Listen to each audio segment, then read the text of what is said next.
Welcome to the Kickstarter for Jumpman Forever.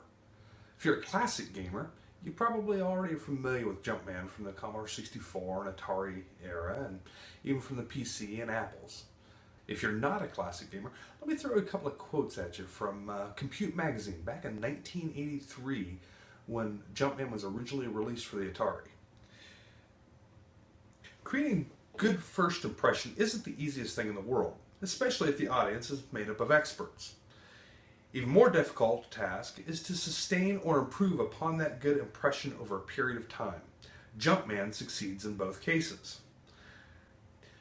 And it goes on to say, in the face of cynical comments like it's probably just like the rest of the climbing motif games, Jumpman easily conquers that skepticism and establishes itself as a software classic. So what was Jumpman? Well, it was a very simple concept. You are on Jupiter Station, and your job is to defuse bombs. Well, unfortunately, it's everything else that gets in your way. It's a platform game where you climbed up and down throughout the girders and all that sort of stuff to try and reach the bombs. Now, most games back in that era were relatively simple. Most of the time, take for instance the case of Donkey Kong or Donkey Kong Jr. You had 4 levels, and they just repeated. That was it. And it got a little harder, but really nothing much extra special happened. Jumpman had 30 levels. Jumpman Jr. threw another 12 levels into the mix. It's sort of sequel. Each one of those levels, though, was unique. See, most games just reuse the same enemies, the same concepts over and over. Jumpman made every level different. Some of the levels were simple. Just reach the bombs, making sure to avoid the alienator bullets that were flying around. Piece of cake, just some reaction stuff. Some of them were horrendously complex levels that required you to think it through. Some of them required memorization, some of them required who knows what other interesting skills. The levels were so varied and so interesting. There was nothing else produced quite like it except for possibly a game called Ultimate Wizard for the Commodore 64. Simply put, it's a game that stands unique and unto itself. There was a number of platform games released in that time period, like Miner 2049, and there's plenty of games that came beyond it, like, for instance, Super Mario Brothers later on. But this one stood very unique. That was 1983 and 1984 and 1985. Jumpman saw releases on the Atari 400-800 series, Commodore 64, the PC, and for the Apple II. Something interesting happened over time. See, it kept a fan base. Now, eventually somebody did get around to producing a VGA version of the game for the PC. Unfortunately, it wasn't a licensed version, and it reused all the existing Jumpman graphics, all the existing Jumpman levels, and needless to say, the original creator, Randy Glover, was not too happy about it, and eventually sent a cease and desist for commercial sales on it. But something happened with that. It kind of resurrected the game a little bit. A lot of people got very interested in this shareware version of it, even though it wasn't technically available anymore. So a number of people actually hunted down Randy Glover and got a hold of the rights to do some freeware Jumpman games. For instance, Jumpman Zero took the whole Jumpman thing and kind of moved it into a pseudo 3D setup. It's very cool looking. Unfortunately, it's also not available anymore. Randy Glover himself ended up producing Jumpman 2 for a while, which was supposed to be a pseudo 3D setup. It was very, very weird and neat. It was a different take on it, and Randy had actually given me copies of this to check out as he was developing it. It was very fun. But Randy gave us one unique thing, my team, which was he gave Midnight Rider Technologies the rights to do one commercial sequel that was officially sanctioned for Jumpman. So at the time, we started producing something called Jumpman 2049. I say we, actually, I mean me. In fact, not only did Randy give me the rights to do it, he actually dumped the original level designs in text format and gave me the formats for how to read them out and everything else. It was very cool. I mean, he didn't just like say, well, yeah, sure, you can do it. No, he gave me the stuff to do it. It was cool. And I started doing it. And then I got sidetracked with another game called Trajectory Zone, which never shipped. And long story short, we never got back to Jumpman 2049. Something funny happened. You see, I keep getting emails asking me two questions. The first one is, when is Boulder Panic 3 going to come out? I had had a number of demo versions of Boulder Panic 3 that I had done. The game has a small following. Now imagine if there's a following for a game I haven't even shipped. I kept getting emails. There's not like a ton of them, but every couple of months I get an email asking me, when's Jumpman 2049 going to come out?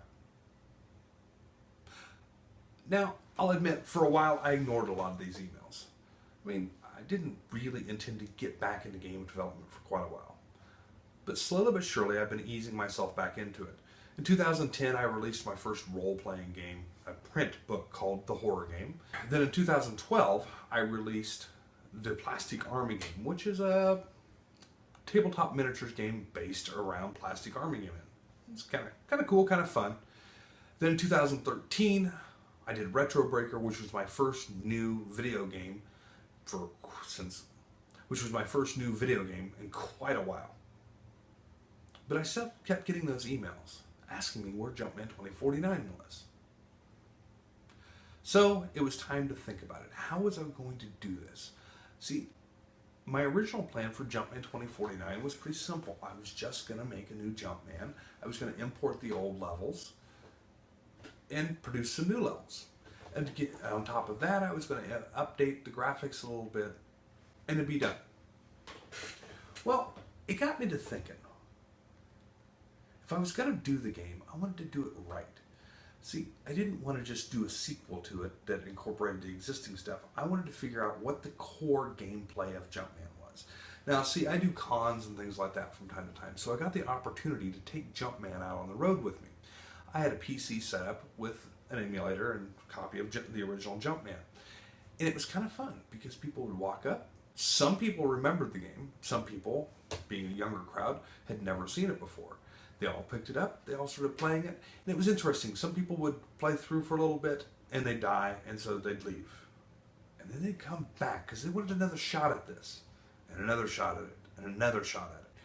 There was something about the gameplay for Jumpman that was just right.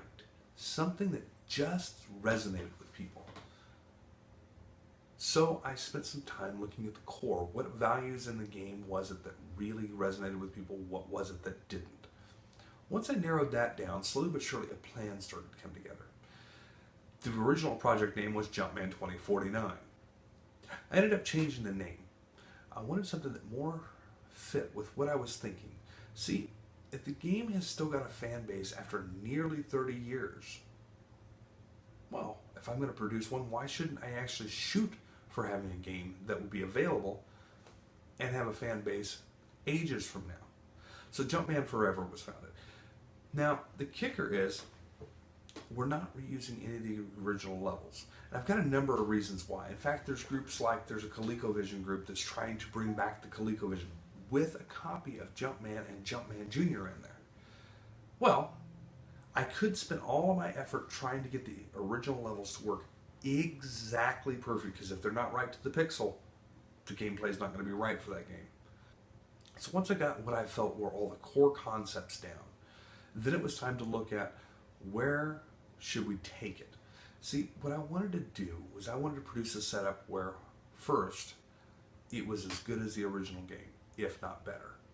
Second, it was available on more platforms. Third, I wanted to expand the core gameplay concepts just a little bit. See, I had some ideas that would be pretty wild.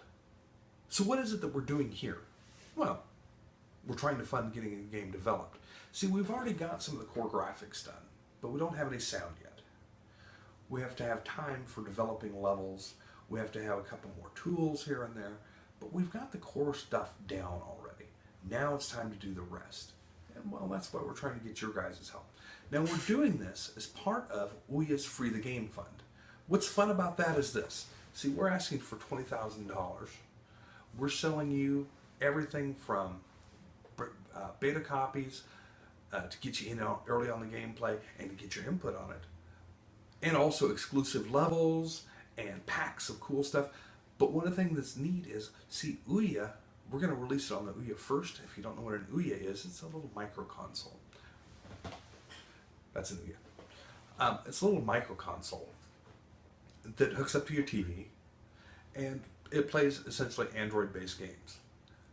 Kind of neat, but they have a lack of great games. See, we want to bring this to the Ouya first in exchange. See, we're asking for $20,000 on Kickstarter. They match us dollar for dollar up to that $20,000. So suddenly our $20,000 is turned into $40,000 worth of software development. That gets us a long ways down the road. See, I'm not going to reveal everything about the plan just yet. In fact, there's a whole lot of cool stuff that we're going to do with it. One of the first things you're going to have to wonder, why is there 2 characters? You see the original Jumpman, but we've also added a second character called Red. How does she play in? What does she have to do with the plot line? We'll reveal that next time. And over the next couple of weeks, while we're doing the Kickstarter, we'll be revealing a whole lot of gameplay videos and a lot of stuff of what we're doing with it. So look around, take a look at some of the screenshots that we've got posted up, and keep a watch out for the other videos that we've got going up.